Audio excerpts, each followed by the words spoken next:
Buenos días, mis estimados alumnos. Mi nombre es Marlon Chavarría y vamos a estar desarrollando la clase de costo 3. En esta ocasión, nuestra clase es Introducción a los costos estándares. Objetivos de la clase: definir y analizar cómo se establecen los costos estándares.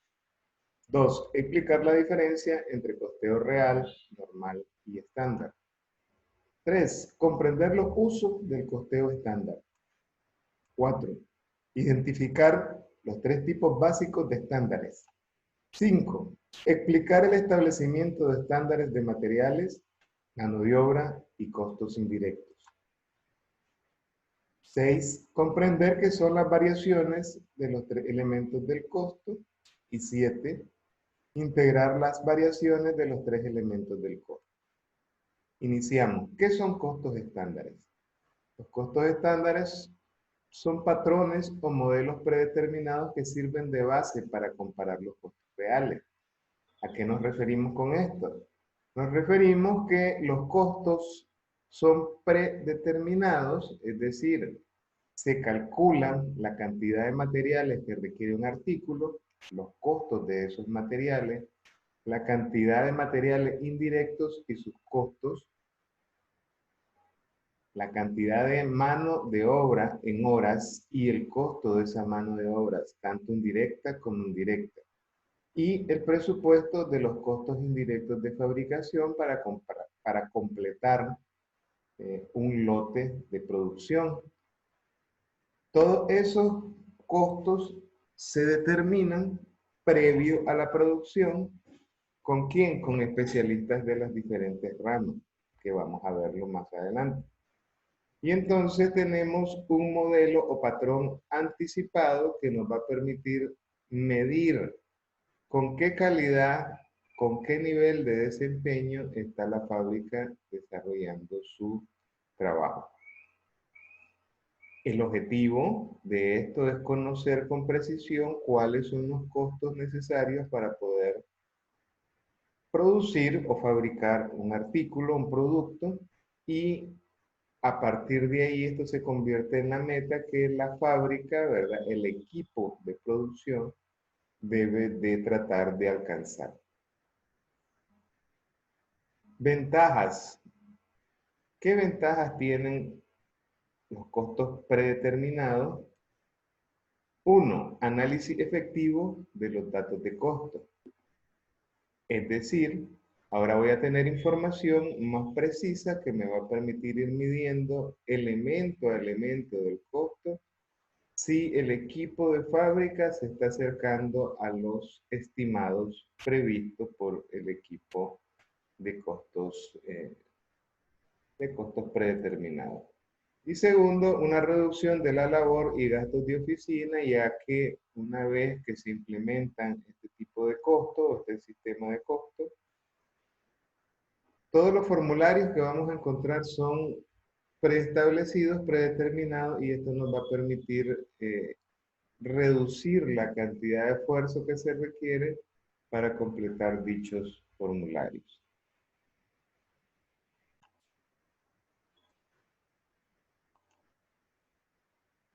Tipos de costo estándar. Entonces tenemos que para poder establecer cuáles son los tipos de costeo, vamos a considerar A, la posibilidad de lograr el estándar o el patrón, y B, la frecuencia con que se revisan estos costos. Este es el control ejercido para verificar que se está cumpliendo lo que se había previsto. Entonces, con base en estas dos posibilidades o elementos, vamos a establecer la clasificación. Y tenemos como clasificación costos ideales, costos normales, costos previstos, costos reales y costos básicos. Vamos a leer lo que dicen las definiciones de cada uno de ellos. En el caso de los costos estándares ideales, son establecidos sin referencia a los cambios en las condiciones y representan el nivel de funcionamiento que se lograría con la mejor combinación posible de factores, esto es, precios más favorables para los materiales y mano de obra, la producción más alta con el menor equipo, la disposición óptima del mismo y la eficiencia máxima en la utilización de los recursos fabriles o, en otras palabras, la producción máxima al mínimo costo. Y es aquí donde estaría realmente la aplicación fundamental de este concepto. Es los estándares ideales en la producción máxima al mínimo costo. Estándares normales. Los costos se fundamentan en las condiciones normales de operación de una compañía.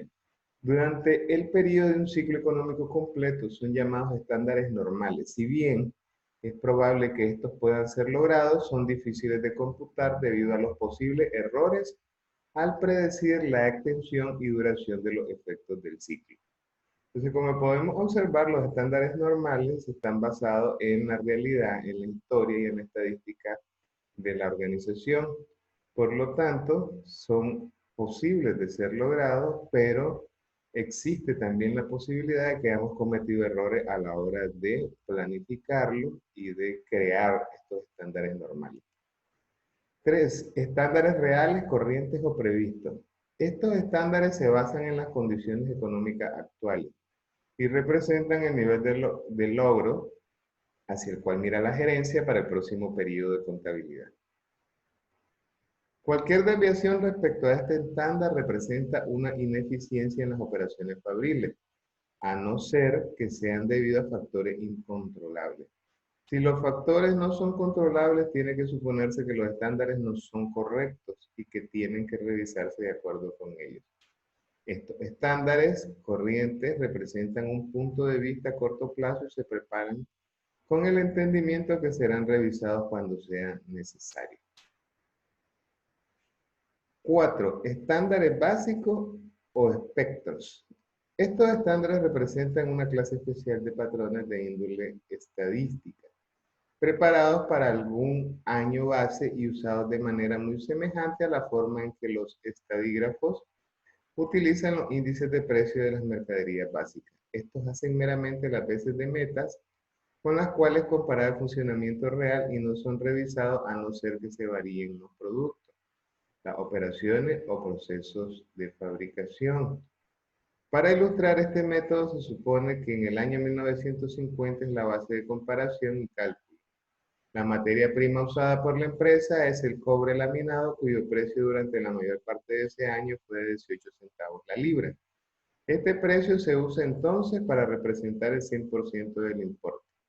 El precio medio del cobre en 1961 es de 36 centavos la libra. Los estándares básicos para el material de cobre que habrán de usarse tienen que ajustarse al 200% primero antes de que pueda hacer una comparación con los costos reales. Entonces, como podemos observar, el estándar básico y espectro básicamente una referencia, una guía, pero que se utiliza por largos periodos de tiempo, por varios años y que se mantiene constante. Obviamente, en nuestro modelo económico actual, mundial, no es factible este tipo de modelo, ya que los cambios en los precios principalmente son muy acelerados. Responsabilidad por el establecimiento de los estándares. ¿Quiénes son responsables y quiénes participan en la definición de los costos estándar? Entonces tenemos primero a la unidad de ingeniería, que es la que establece el diseño de cómo se desarrolla el producto. Esta área nos va a decir cuánto material va a requerir. Ellos son los especialistas que nos dicen las cantidades de material que va a requerir un producto para su fabricación. Y después tenemos compra. En combinación compra con ingeniería, trabajando en equipo. Ingeniería nos dice las cantidades de materiales y compras nos dice cuáles son sus costos. Aquí es importante tener claro que para poder establecer un costo estándar, en este caso hablando de los materiales, tenemos que firmar contratos de provisión de materia prima por parte de nuestros proveedores y donde nos van a mantener el precio en un periodo significativo. Después tenemos el área de procesos que tiene que ver con lo que el diseño de el desarrollo de la producción o lo que se conoce como layout. Estos señores, procesos son los que nos dicen dónde comienza y dónde termina cada una de las acciones que se van a desarrollar para poder fabricar un artículo, un producto. Después tenemos a personal, la oficina de personal, recursos humanos, que es la que va a garantizar el personal calificado y este personal calificado los contratos laborales para que tengamos listo y disponible y sepamos cuáles son los costos directamente relacionados con la producción en relación a la mano de obra y los costos indirectos eh, de mano de obra. Finalmente, contabilidad va a resumir, va a recibir toda esta información y la va a convertir en un modelo de costo para la comprensión y para el uso de todo el equipo de trabajo. Finalmente tenemos una área especializada que es presupuesto, que es la que nos va a decir cómo o cuántos recursos se van a necesitar, este pronóstico, ¿vale? Y va a ir midiendo que se vaya cumpliendo el presupuesto establecido. Entonces, todas estas personas en combinación son las que van a formar en un comité de trabajo los costos estándares de una fábrica o de un producto. Estándares de materiales. ¿Qué tenemos en los estándares de materiales? Para establecer los estándares de materiales tenemos que definir cuánto es la cantidad de material, cuál es el costo de esos materiales. ¿De dónde voy a obtener el costo de los materiales? De los registros pasados, de la experiencia, de los datos de fabricación de lotes de prueba, de los cálculos matemáticos o científicos y finalmente de la lista estándar de materiales. Para computar variaciones de los costos de materiales se necesitan 4 tipos de información. 1. Costo estándar de los materiales necesarios para producir una unidad o grupo de unidades. El costo estándar de materiales requerido en la producción. El costo real de materiales usados según aparece en las solicitudes de materiales. Y finalmente, el costo real de material que aparece en los registros de contabilidad o en las órdenes de compra. Aquí tenemos un ejemplo. Para fabricar 100 unidades del producto X en un lote, se necesitan 200 libras de material A. Según se indica en la hoja de costo estándar, a un costo estándar de 2 por libra. Durante el mes se completan 10 órdenes. El material usado realmente, según consta en la solicitud, fue de 2.250 libras.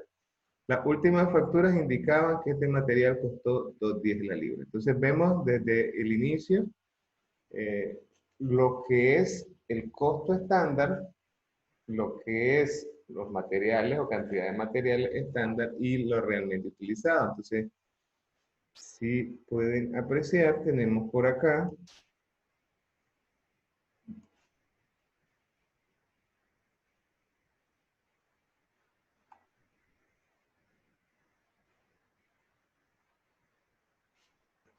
entonces tenemos por acá que tenemos 200 libras de material A, según se indica en la hoja de costo estándar. 200 libras para fabricar 100 unidades de producto. Y se completan 10 órdenes, cada orden de 200 libras. Entonces tenemos cantidad de material necesario, 200 por 10 son 2.000 libras, pero lo que realmente se utilizó fueron 2.250. El costo estándar del material es de 2 y el costo real que fue pagado fue de 2.10. Entonces, de esta forma yo estoy midiendo el desempeño que también está haciendo el área de compra y cuánto está consumiendo de materia prima el área de producción. Veamos la solución a este ejemplo. Y como pueden observar aquí, tenemos variación en material, cantidad de material y tenemos variación en precio. Entonces tenemos por acá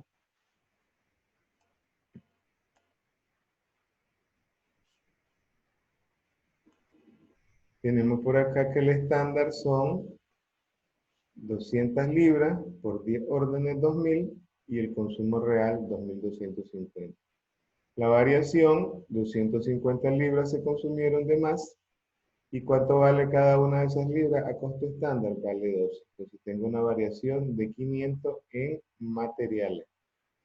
Por acá tengo una variación en el precio. Esa variación es de 2 a 2.10. ¿Cuánto fueron las libras realmente consumidas? 2.250 a costo estándar y 2.250 a costo real. La diferencia, 250. Entonces tengo una diferencia de 500 desfavorable, o sea que se gastó de más. Y por aquí tengo 250 que se gastó de más en la producción real. Si fijan, la real es mayor que el estándar y aquí la real es mayor que el estándar. Entonces tengo un total de 500 más 250, entonces tengo una ineficiencia de 750, la suma de las dos. Muy bien, seguimos.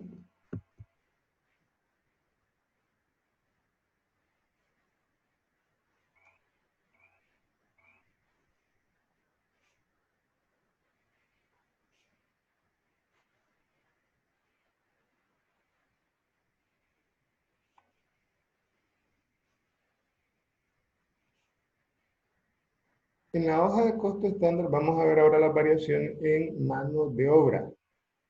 En la hoja de costo estándar, para fabricar 100 unidades del producto X en un solo lote se necesitan 35 horas de mano de obra a costo estándar de 2.40 la hora. Durante el mes se completaron 10 lotes en los cuales se emplearon 360 horas de mano de obra directa y el costo medio de 2.25 la hora. Muy bien, entonces tenemos aquí 35 horas, 10 lotes, serían 350 y realmente la hora, este es el estándar, y lo que realmente se consumió, esto es lo real, 360 horas. Se necesitan 35 por 10 órdenes, por lote, 350. Lo que realmente se empleó, 360 horas. Ahora vamos con el precio de la hora. Dice que la hora estándar vale 2.40 y aquí la hora fue realmente de 2.25. Entonces, como se puede ver en este caso, tenemos condiciones favorables y condiciones desfavorables. Vamos a ver la solución de esta situación. En este caso, ¿cómo sería? Entonces tenemos acá variaciones en cantidad de horas. 10 lotes por 35 horas, 350.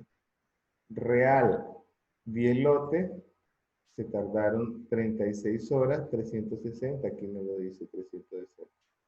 Entonces tengo una variación. El real consumió 10 horas más que lo que se esperaba, que era 350. Como el costo estándar de la hora es de 2.40, entonces multiplico 10 por 2.40 y tengo una variación negativa, una ineficiencia por 24, por 2. Entonces aquí lo tenemos en cantidad de horas. Ahora vamos a ver en precio las variaciones. Tenemos que el estándar dice son 360 horas, son las horas reales invertidas, a 2.25, 840 y a 2.40, 864. Si se fijan en este caso, el estándar es mayor, lo que significa que se ahorró, ¿verdad?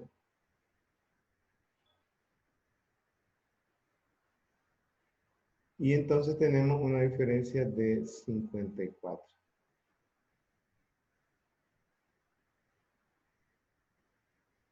Ok, vamos a corregir aquí. El estándar es 2.40. Según lo que nos dice el ejercicio. Y el real es 2.25.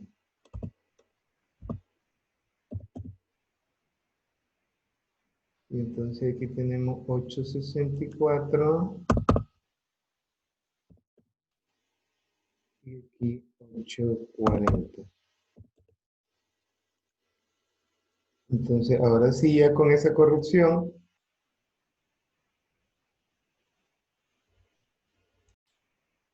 Ahora, después de haber realizado esta corrección, entonces nos encontramos que se pagó menos que lo que se había previsto pagar en 54. Entonces ahora tengo una variación desfavorable. Aquí gasté más horas que las que había previsto en 24. Y aquí tengo una diferencia favorable porque pagué menos de lo que se prevía pagar, 54. Entonces, finalmente, este sería voy a sumar esto, 54 menos 24, me daría 30, entonces tengo una variación neta de 30 favorable para la empresa, un ahorro. Estándares CIF. Los CIF, recuerden que los CIF son los costos indirectos de fabricación. Los CIF agrupados primero por departamento y después por comportamiento fijos o variables son después reducidos a una base predeterminada o estándar para cada unidad de producción.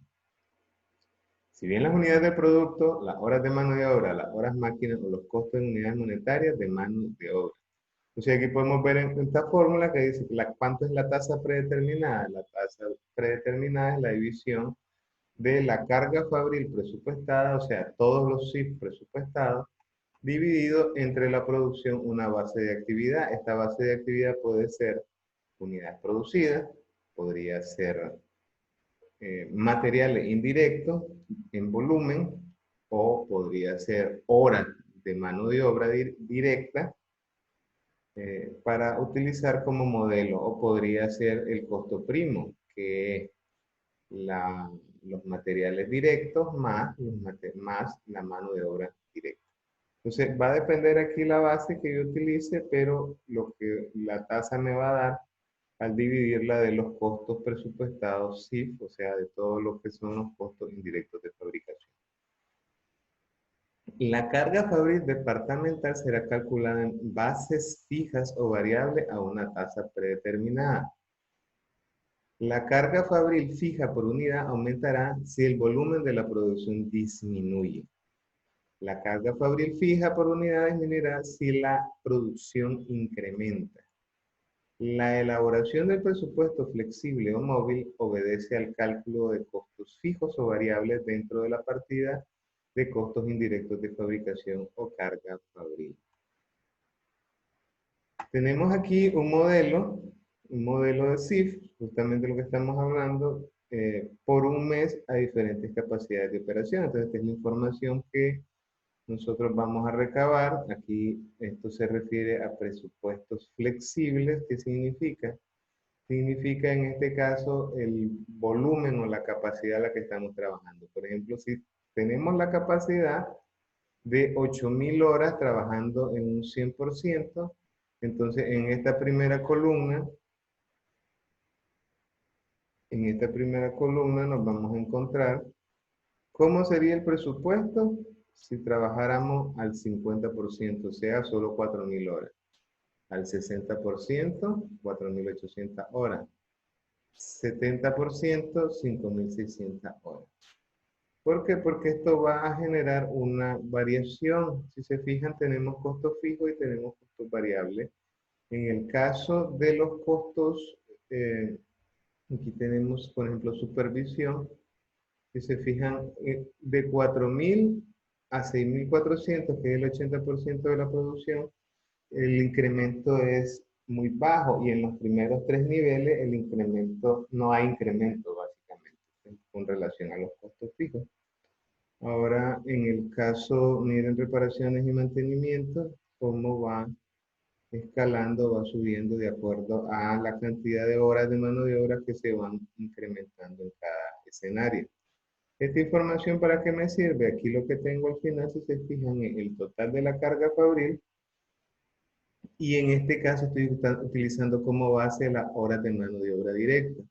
La división, en lo que vimos en la fórmula anterior, es la división de el total de presupuesto entre la base, y en este caso la base serían horas hombres. Veamos eso en la siguiente lámina. Entonces aquí tenemos las capacidades distintas, aquí tenemos el presupuesto, CIF, 1937, 2080, 2232 y así sucesivamente. dividido entre la cantidad de horas. Entonces, esto me va a dar la tasa predeterminada, que es la que yo voy a utilizar cuando vaya a hacer mis cálculos de cifra. Del libro que estamos utilizando de referencia, esto lo van a encontrar en la página 138, por lo que les aconsejo que vayan y lean para una mejor comprensión y entendimiento de estos conceptos. Ok, cuando estamos hablando de las variaciones CIF, estamos hablando de tres tipos de variaciones. Tenemos eficiencia, que tiene una relación directa con las horas de mano de obra o las horas máquinas utilizadas en una orden o lote de producción específico. Son las variaciones en las órdenes, en eficiencia, ¿verdad? Estamos hablando de mano de obra o horas máquinas. Variación presupuestaria son los costos reales más altos o más bajos que lo presupuestado. Variación de capacidad representa las variaciones de volumen de producción medido en unidades producidas, horas de mano de obra directa, horas máquinas o alguna otra base. Entonces tenemos estos tres tipos de variaciones, los que vamos a calcular. Entonces veamos este ejemplo. Tengo volumen de producción estimado 100.000 horas. Volumen real producido 106.000. Tengo una variación de 6.000 horas y esto lo voy a multiplicar por la tasa predeterminada. El resultado obtenido de la variación puede ser desfavorable o favorable. Favorable si existe además incremento de la producción. Desfavorable, producida por ineficiencia de los trabajadores. Veamos otro ejemplo. La compañía manufacturera de Oriente opera a un 80% de capacidad y está usando un presupuesto flexible, separando los costos de carga fabril, fijo y variable. Ojo aquí, fijo 150.000, variable 100.000, total CIF 250.200. El volumen de producción presupuestada al 80% de la capacidad en términos de mano de obra directa fue de 125.000 horas. La tasa combinada de carga fabril presupuestada estándar para el periodo fue de 2 por hora. ¿Cómo lo sacamos esto? Dividiendo el presupuesto CIF, 250.000, entre la base, en este caso, las 125.000 horas. Eso nos va a dar igual a, en este ejemplo, a 2. Las horas estándar de mano de obra directa para el periodo fueron de 126.000. Las horas reales de mano de obra directa para la producción del periodo fueron 126.710. Los costos reales de carga fabril del periodo fueron fijos 150.000, variables 103.000. Total CIF 253.200. Entonces, ojo, fíjense, aquí tengo 250.200, esto es el presupuesto, esto es lo programado, y lo real fue de 253.200. ¿Dónde está la variación? Se fijan en los fijos, se mantiene 150.000, y el cambio está en los variables, que aquí son 100.000, y aquí son 103.200. Solución, vamos a ver cómo se determinó. Entonces ya tenemos allá las diferencias, ya sabemos cuánto es, entonces ahora vamos a ver cómo se calcula cada uno de los elementos. Variación de eficiencia, carga fabril, variación de eficiencia, 126.710 horas reales trabajadas. Variación de lote y órdenes por el periodo, entonces fíjense, tenemos aquí, este es el estándar, 126.000, esto es lo real. Entonces, 126.710 menos 126.000, la diferencia es de 710 horas. Por la tasa, ¿cuál es la tasa? 710 por 2, si recuerdan. Entonces, tengo 1.420. Esta es mi primera diferencia. Causa, hubo ineficiencia dado que se trabajó 710 horas por encima del estándar establecido para el periodo. Carga fabril, variación presupuestaria. Entonces tengo la carga fabril real, 253.200. La carga fabril presupuestada, 250.000 a 80% de la capacidad de producción. Tengo una variación de 3.200.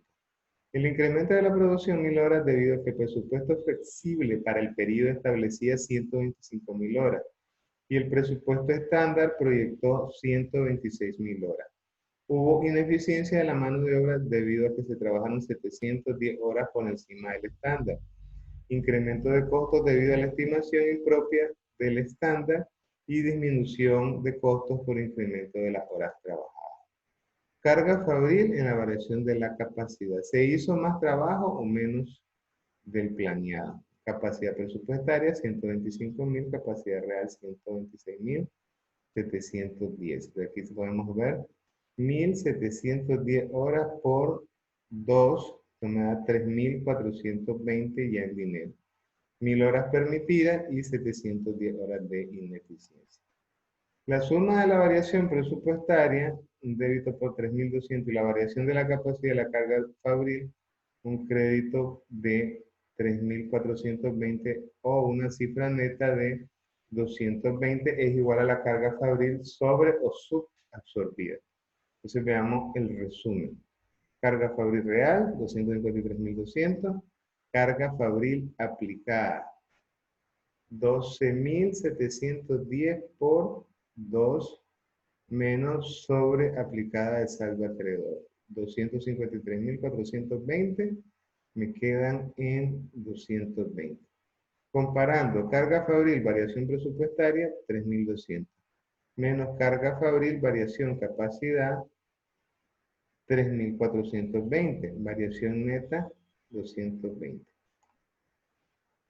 Efecto neto de las tres variaciones. Ineficiencia en la fabricación, 1.420, más exceso de costo de carga fabril, variación presupuestaria, 3.200. Eso igual a total de las variaciones desfavorables. Entonces tengo desfavorable 1.420 y 3.200. Menos producción exceso, variación de capacidad, 3.420 igual variaciones de carga fabril neta desfavorable, 1.200.